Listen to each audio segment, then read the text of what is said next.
Halo teman-teman, selamat datang di Value Stock.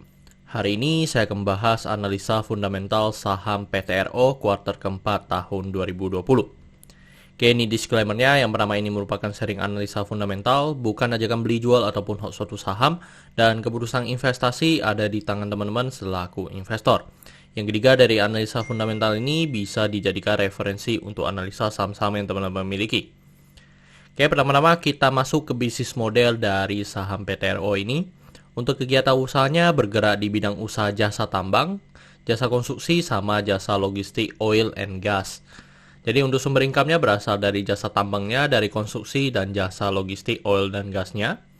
Terkait segmen usaha atau marketnya di Indonesia, terkait kasus hukum, saat saya membuat video ini, saya tidak menemukan adanya kasus hukum yang terkait dengan PTRO. Untuk kepemilikan sahamnya dimiliki oleh Indi sebesar 69,8%, Lokeng Hong sebesar 15,01%, masyarakat sebesar 13,51%, dan sisanya treasury sebesar 1,68%. Dan ini dari segi pendapatannya cukup beragam ya teman-teman, dan 2019 dengan 2020 mengalami penurunan sebesar 27,3%. Dan dari segi net profitnya malahan lebih baik teman-teman. Jadi dari 2015 rugi sampai dengan 2020 cukup konsisten selalu mengalami kenaikan. Dan kenaikan 2019 dengan 2020 sebesar 5,1%. Pada dari segi omsetnya atau pendapatannya mengalami penurunan 20-an%, tetapi malahan net profitnya mengalami kenaikan 5%. Jadi ini perusahaan ini sangat efisien ya dan sangat bagus dalam kinerjanya. Terus dari segi asetnya cukup beragam dan 2019 dengan 2020 mengalami penurunan sebesar 2,6%. Untuk dari segi hutangnya mengalami penurunan yang lebih dalam, yaitu mengalami penurunan sebesar 10,6%. Jadi asetnya turun, tetapi dari segi hutangnya juga mengalami penurunan yang lebih banyak. Terus dari segi modalnya konsisten mengalami kenaikan dan kenaikannya sebesar 10%. Dan ini adalah summary laporan keuangannya dari 2014 sampai 2020. Dan di sini saya akan banyak membahas tentang rasio keuangannya yang bernama adalah NPM atau Net Profit Margin. Untuk 2020 ini net profit marginnya sebesar 9,49%, jadi hampir 9,5% ya. Dan dimana kalau kita lihat secara histori, untuk 2020 ini mencetak NPM yang paling tinggi juga. Terus dari segi EPS-nya di 4,55 dan membuat pernya di 4,24 kali. Jadi ini dari segi pernya memang sangat murah sekali ya teman, yang dimana pernya masih di bawah 15.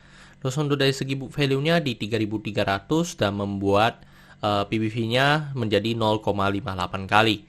Jadi ini dengan banding dengan harga 1930 ya teman-teman. Dan kalau kita lihat secara histori untuk dari PBV dari PTRO ini selalu di bawah 1. Terus untuk dari segi DER-nya di 1,27 kali. Ini DER-nya memang masih di atas 1, tetapi kalau kita lihat secara histori untuk DER-nya selalu mengalami penurunan. Terus untuk dari segi ROE-nya di 13,8%. Dan ini bagus ya teman-teman, yang dimana di atas 9% yang saya anut. Dan selama udah 3 tahun terakhir memang ROE-nya selalu mencetak di atas 9%. Terus untuk ROA-nya di 6,07%. Oke teman-teman, saya membuat video ini untuk harga sahamnya di 1930. Dan dari analisa fundamental saya bisa mendapatkan nilai intrinsic value-nya sekitar 2.500. Jadi masih memiliki margin of safety 30%. Dan ini adalah summary-nya, kesimpulannya yang pertama adalah dari produk dan jasa saya berikan status oke karena saya melihat perusahaan ini mampu bertahan 5-10 tahun ke depan. Untuk GCG saya berikan status oke karena memiliki pemegang saham mayoritas, yang kedua tidak memiliki kasus hukum. Untuk revenue dan net profit saya berikan status oke karena mengalami kenaikan dari segi net profitnya. Untuk dari segi aset saya berikan status no karena mengalami penurunan. Untuk liability saya berikan status no karena DER-nya masih di atas 1. Untuk book value saya berikan status oke karena harga jual sekarang masih di bawah harga book value-nya. Untuk secara sektor saya berikan status no karena sebenarnya tidak ada hal yang perlu kita concern, jadi jika liability-nya no saya berikan sektor ini no. Untuk dari segi ROE saya berikan status oke karena di atas 9% atau 2 kali bunga deposito yang saya anut. Untuk margin of safety saya berikan status oke karena masih positif. Untuk dividen saya berikan status oke karena selama 5 tahun terakhir untuk PTRO ini sudah lumayan royal ya dalam membagikan dividen kepada investornya. Oke teman-teman, jadi kesimpulannya adalah 8 dibanding 11 dan pertanyaannya adalah apakah saya akan membeli saham PTRO ini. Jadi teman-teman, dari segi fundamentalnya untuk PTRO ini selalu mengalami lebih baik ya teman-teman, lebih baik dibandingkan dengan tahun-tahun sebelumnya.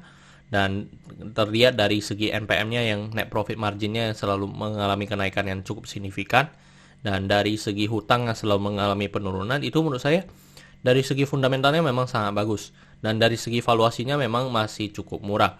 Tetapi kenapa saya tidak beli? Saya tidak beli karena saya sudah memiliki cukup banyak saham. Jadi itu yang saya list out lah ya dari listnya saya. Karena saya udah memegang cukup banyak saham dan memang lagi tunggu juga ya masa-masa dividen seperti sekarang. Oke teman-teman, saya rasa cukup sekian untuk video kali ini. Jangan lupa untuk like dan subscribe. Jangan lupa juga untuk follow saya di Instagram saya di royken13. Dan teman-teman, saya ada membuat grup Telegram, jadi teman-teman bisa join grup Telegram saya di Value Stock.